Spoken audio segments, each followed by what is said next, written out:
Hello दोस्तों, welcome back to my YouTube channel. दोस्तों, आज हम लोग देखेंगे इफ़ेक्ट हुक। इससे पहले मैं कहना चाहूँगा कि अगर आपने यूज स्टेट नहीं देखा है तो मेरे प्लेलिस्ट को एक्सेस करके पहले उसे देखाएँ, उसके बाद ही आप इफ़ेक्ट हुक को पढ़ें, तभी आपको समझ में आएगा। तो दोस्तों, चलिए बिना देरी किए हुए समझते हैं कि यूज इफ़ेक्ट का काम क्या है यहाँ पर। सबसे पहले दोस्तों, हुक्स क्या करता है? Perform the side effect of the function component. ये जो ऑफिशियल डॉक्यूमेंट है उसकी बात मैं कर रहा हूँ, उसमें ये लिखा हुआ है कि हुक्स क्या करता है, साइड इफेक्ट प्रोवाइड करता है फंक्शन कंपोनेंट में। अब ये क्या होता है, ये सारी चीज़ें अभी आगे थोड़ा समझेंगे। एंड यूज इफेक्ट का काम है दोस्तों, data fetching, setting up subscription and manually changing the DOM in React component. यानी मैनुअली चेंज अगर आपको करना है डोम में, तो आप सिंपल सा यूज इफेक्ट का यूज़ कर सकते हैं। एपीआई वगैरह से डेटा फेच के लिए भी आप क्या कर सकते हैं, यूज इफेक्ट का यूज़ कर सकते हैं। तो दोस्तों, अगर आपने क्लास कंपोनेंट पढ़ा होगा और did amount component, did mount component, did update से फैमिलियर होंगे, तो आपको ये पता होगा। और अगर नहीं पता है तो दोस्तों, यहाँ पर हम लोग फंक्शन वाला कवर कर ही रहे हैं, फंक्शन कंपोनेंट, तो यहाँ पर आपको अच्छे से समझ में आ जाएगा। अब दोस्तों, यूज इफेक्ट क्या क्या करता है ये तो आप लोगों ने देख लिया है। एंड थोड़ी सी और डॉक्यूमेंटेशन बता देता हूँ। यहाँ पर यूज इफेक्ट डू, ये तो मैंने आपको बता दिया है कि डॉम अपडेट वगैरह के लिए करता है। एंड एपीआई वगैरह फेच कर सकते हैं। और यहाँ पर लिखा है why is use effect called inside component, तो इसका सिंपल सा आंसर है हाँ, क्योंकि प्रॉप्स वगैरह जो होते हैं वो कंपोनेंट के अंदर ही कॉल होते हैं। स्टेट का वेरिएबल जो भी है, प्रॉप वगैरह एंड एपीआई वगैरह फेच कराने के लिए हम लोग फंक्शन के अंदर ही करते हैं यूज, फंक्शन कंपोनेंट के अंदर। तो इसी वजह से हम लोग यूज इफेक्ट को भी कंपोनेंट के अंदर ही यूज करते हैं। एंड एक और क्वेश्चन अक्सर है उठता है, does use effect run after every event, तो इसका सिंपल सा आंसर है हाँ। और ये अभी हम लोग देखेंगे कि जब भी हम लोग कोई भी चीज़ अपडेट करेंगे तो हमारा जो यूज इफेक्ट है वो बार बार रेंडर होगा।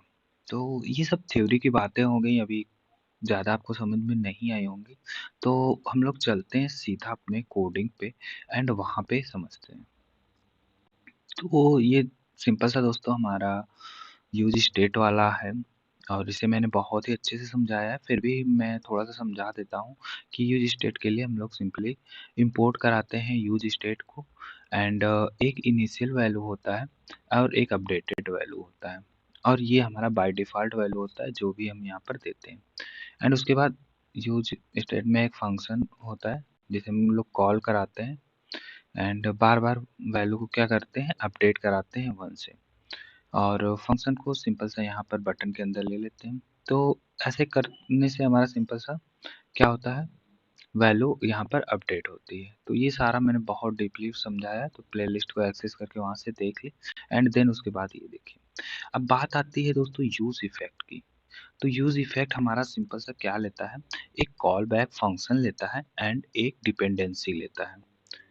जी हाँ दोस्तों, क्या लेता है यूज इफेक्ट, एक कॉल बैक फंक्शन लेता है एंड एक डिपेंडेंसी लेता है। तो अगर मैं यहाँ पर यूज इफेक्ट को क्या करता हूँ, लाता हूँ, तो सिंपल सा ये क्या करेगा, एक कॉल बैक फंक्शन लेगा दोस्तों। ये चीज़ आप लोगों के दिमाग में एकदम बस जानी चाहिए, जो मैं बार बार बोल रहा हूँ कि एक क्या लेगा, एक कॉल बैक फंक्शन लेगा एंड एक डिपेंडेंसी लेगा। डिपेंडेंसी थोड़ा बाद में देखेंगे, पहले हम लोग कॉल बैक फंक्शन करा के देखते हैं। तो सिंपल सा यूज इफेक्ट एंड एक कॉल बैक फंक्शन ले लेता हूँ। आप नॉर्मल फंक्शन भी ले सकते हैं, बट वो as a call back function ही होना चाहिए। तो मैं यहाँ पर कॉल बैक फंक्शन लूँगा एंड देन दोस्तों क्या कर दूंगा, यहाँ पर जो भी ये दिख रहा है, console log I am rendering, तो ये मेरा ऑटो सजेशन है। ये आप लोग भी चाहिए तो कमेंट करिएगा, मैं बता दूंगा कैसे ये चीज़ होती है। तो अब जब भी हम लोग क्लिक करेंगे, जब भी इसको क्लिक करेंगे या जब भी हमारा कुछ भी अपडेट होगा, तब हमारा यूज इफेक्ट कॉल होगा। जब भी हमारा रेंडर ऐप होगा, तब भी हमारा क्या होगा, यूज इफेक्ट कॉल होगा। अब रेंडर से कुछ लोगों को मतलब नहीं समझ में आ रहा होगा, तो मैं थोड़ा सा समझा दे रहा हूँ कि यहाँ पर रेंडर का क्या मतलब है। 1 मिनट गाइस, हम लोग चलते हैं इंडेक्स वाले पार्ट में एंड यहाँ पे ये जो हमारा रेंडर है कंपोनेंट, जो रेंडर होगा जितनी बार रेंडर होगा उतनी बार यूज इफेक्ट चलेगा। एंड दूसरी बात दोस्तों, जब भी हमारा ऐप में कुछ भी अपडेट होगा उतनी बार हमारा यूज इफेक्ट चलेगा। तो अभी हमने सिंपल सा एक call back function use effect के अंदर यूज किया है एंड चेक करते हैं कि क्या ये सारी बातें सही हैं या गलत है। तो इनिशियल तौर पे हमारा पेज एक बार क्या होगा, चलेगा, तो हमारा सिंपल सा क्या होगा, यूज इफेक्ट चलेगा। यानी कि हमारा, अगर हम इंस्पेक्ट करते हैं एंड यहाँ पर कंसोल में मैं जाता हूँ एंड इसको क्लियर करता हूँ एंड रिफ्रेश करता हूँ, तो देखो दोस्तों हमारा सिंपल सा यूज इफेक्ट यहाँ पर चल रहा है। अब ये 2 बार क्यों चल रहा है ये मैं बताऊंगा। एक हमारा रेंडर का है, एक स्टेट जो कंपोनेंट हमारा इस अपडेट हो रहा है उसकी वजह से। एंड ये क्या हो गया, ओके गुड। तो हमारा यहाँ पर क्या हो रहा है, यूज इफेक्ट रेंडर हो रहा है। अब जैसे मैं क्लिक करूंगा फिर रेंडर होगा। जितनी बार मैं क्लिक करूंगा, यहाँ पर ध्यान से देखिएगा दोस्तों, यहाँ पर मेरा कर्सर जा रहा है, जितनी बार मैं करूंगा उतनी बार ये हमारा रेंडर होगा यूज इफेक्ट। अब क्या करता हूँ मैं दोस्तों, यहाँ पे सिंपल सा एक नया बटन लेता हूँ और ये सारी चीजें एक बार और बनाता हूँ और इसको काउंट 1 कर देते हैं एंड अपडेट 1 फंक्शन का नाम कर देते हैं। सेम वही चीज़ है दोस्तों, बट थोड़ा सा फर्क है और इसको वैल्यू रहने देते हैं वही जो भी है। क्लिक मी 2 कर देते हैं, नहीं 1 ही रहने देते हैं ताकि आप लोगों को पता चलेगा।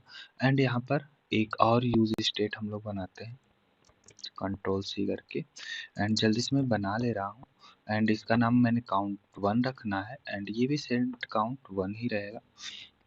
देन दोस्तों इसकी भी इनिशियल वैल्यू 0 है और इसके लिए भी एक हम लोग फंक्शन बना लेते हैं जो हम लोगों ने नीचे इनिशियलाइज किया है अपडेट 1 नाम से। यहाँ पर जो फंक्शन हमने लिया है ये, तो मैं सेम कॉपी करूँगा एंड पेस्ट कर दूंगा एंड अपडेट 1 कर दूंगा एंड जो हमारी वैल्यू इसमें क्या होगी, 2 से बढ़ेगी एंड ये सेट काउंट 1 है तो इसको 1 हम लोग कर देंगे। तो सेम वही यूज स्टेट का वर्क है। अगर आपने यूज स्टेट सही से पढ़ा होगा समझ में आ रहा होगा मैंने क्या किया। तो अब देखिएगा दोस्तों, मैं रिफ्रेश करता हूँ तो सिंपल सा हमारा एक बार रन हो रहा है, ओके। एंड जैसे मैं इस पे क्लिक करूंगा फर्स्ट वाले पे, तो देखिए हमारा ये रेंडर हो गया, यूज इफेक्ट रेंडर हो रहा है। एंड देन दोस्तों अगर मैं दूसरे वाले पे भी करता हूँ ना, तब भी हमारा देखिए यहाँ पर ये बढ़ रहा है, तब भी हमारा क्या हो रहा है, यूज इफेक्ट कॉल हो रहा है। अगर मैं रिफ्रेश करूं और पहले क्या करूं दूसरे वाले को क्लिक करूं, तो देखिए यहाँ पर वैल्यू 2-2 से अपडेट हो रही है एंड यूज इफेक्ट भी यहाँ पे क्या हो रहा है, रेंडर हो रहा है। तो यानी इससे आपको समझ में आ गया होगा कि जब भी हम कंपोनेंट में कुछ भी चेंज करेंगे तो हमारा यूज इफेक्ट रेंडर होगा यानी रन होगा। अब हम क्या करते हैं कि यूज इफेक्ट को डिपेंड करा देते हैं, यानी डिपेंडेंसी दे देते हैं कि मान लीजिए हमारी ये फंक्शन चले तभी हमारी एपीआई है या डोम मैनिपुलेशन या कुछ भी है वो अपडेट हो, और ये वाला जो सेकंड वाला है उसमें कुछ भी ना हो। अभी तो ये सब में ले रहा है, यानी जितनी भी चेंजिंग करेंगे हम लोग यहाँ पर ऐप में, सब में ये क्या करेगा, यूज इफेक्ट कॉल करेगा। बट हम ऐसा नहीं चाहते, हम एक डिपेंडेंसी देना चाहते हैं यहाँ पर। तो सिंपल सा डिपेंडेंसी के लिए हम लोग क्या करते हैं, यहाँ पर एक एरे ले लेते हैं। सिंपल सा यही होता है डिपेंडेंसी के लिए, एरे। एंड जैसे ही आप देखिएगा मैं इसको एक बार रिफ्रेश करता हूँ एंड क्लिक करूँगा, तो अब क्या होगा, हमारा सिंपल सा वैल्यू तो अपडेट हो रही, बट हमारा जो यूज इफेक्ट था वो रन नहीं हो रहा है। क्यों नहीं रन हो रहा है, वो अभी डिपेंडेंसी का वेट कर रहा है। और डिपेंडेंसी हमने क्या दिया यहाँ पर, कुछ भी नहीं दी है, यानी कोई भी वैल्यू नहीं दी है। तो अब ये कब अपडेट होगा यूज इफेक्ट, जब हम लोग डिपेंडेंसी में कोई भी वैल्यू यहाँ पर देंगे। तो मैं क्या करता हूँ, मैं कह दे रहा हूँ कि हमारा जो फर्स्ट वाला स्टेट है ना, जब ये अपडेट हो तब हमारा यूज इफेक्ट अपडेट हो। तो मैं क्या करता हूँ, इसकी इनिशियल वैल्यू इसमें दे देता हूँ। याद रहे दोस्तों मैं क्या कह रहा हूँ कि जब हमारा फर्स्ट वाला स्टेट अपडेट हो तब हमारा यूज इफेक्ट चले, तो मैं उसका डेटा यहाँ पर दे दे रहा हूँ एंड देन अब देखिएगा दोस्तों, अगर मैं इसे रिफ्रेश करूँ एंड देन अगर मैं सेकंड वाला कर रहा हूँ, तो हमारा यूज़ इफ़ेक्ट नहीं रन हो रहा है। बट जैसे ही मैं फर्स्ट वाला करूँगा, यहाँ पर नीचे देखिएगा दोस्तों, हमारा यूज़ इफ़ेक्ट कॉल होने लगेगा। तो हमारा देखिए वैल्यू बढ़ रही है यहाँ पर 11 से 16 हो गई। जितना भी मैं यहाँ पर बढ़ाता जाऊँगा, यहाँ पर वैल्यू बढ़ती चलेगी। अगर आपकी ज़रूरत है कि नहीं मुझे काउंट 1 वाले में देना है, तो सिंपल सा यहाँ पर काउंट 1 दे देंगे एंड यूज़ इफ़ेक्ट सिंपल सा यहाँ पे रन करने लगेगा। तो मैं इसको रिफ्रेश करता हूँ। अब देखिए फर्स्ट वाले में हमारा वैल्यू तो इंक्रीज़ हो रही, बट यहाँ पे यूज़ इफ़ेक्ट नहीं आ रहा है, यानी यूज़ इफ़ेक्ट कॉल नहीं हो रहा है। और जैसे ही मैं सेकंड वाला करूँगा, हमारा यूज़ इफ़ेक्ट कॉल होने लगेगा। तो आई होप दोस्तों आपको यूज़ इफ़ेक्ट में कोई भी डाउट नहीं रह गया होगा। अगर डाउट होगा तो कमेंट करिएगा, मैं आंसर देने की कोशिश करूँगा और इससे ईज़ी वे में मुझे नहीं लगता कि आप लोगों को समझा सकता हूँ। बट ये रिक्वेस्ट है कि आप यूज़ इफ़ेक्ट पढ़ने से पहले यूज़ स्टेट ज़रूर देख लें और लाइक शेयर कर दीजिएगा। मिलते हैं ऐसे ही धमाकेदार वीडियो में, तब तक के लिए नमस्कार। जय हिंद, जय भारत।